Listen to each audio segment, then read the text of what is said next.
all at university and we're first year, so we haven't actually been affected by the cuts, but we think it's unjust that people from low-income families should be forced to take on a higher burden of debt, because they say everyone's going to have to pay the same, but ultimately if you come from a high-income family, you still have a safety net of having a kind of rich family or a support group that can help you. If you're from a low-income family, that burden of debt is a much bigger thing. And ultimately, that will deter you much more from a low-income family than it will from a high-income one. What today shows is that we're not dependent on violence to make our point known.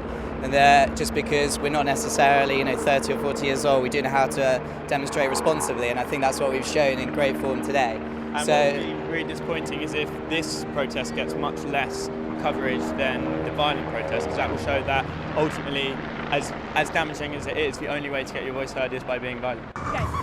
It's important to be down here today to represent the 99% of people in England who are being screwed over by this government. They're cutting in the wrong places, they're cutting from the people that need it most, from education, from the health service, they're cutting public sector jobs. What they need to be doing is cutting bankers' bonuses, what they need to be doing is investing in our future rather than taking away from it. Well, I've lived in London 40 years. I've never seen London barricaded. I have a meeting in Fleet Street. I'm late, I'll be much later, I may not make it. I think it's very sad. I think they have a right to protest, but it should be organised in a way that doesn't affect people who aren't involved. Obviously a lot of people who are disaffected, who want to express that, but today that's worldwide.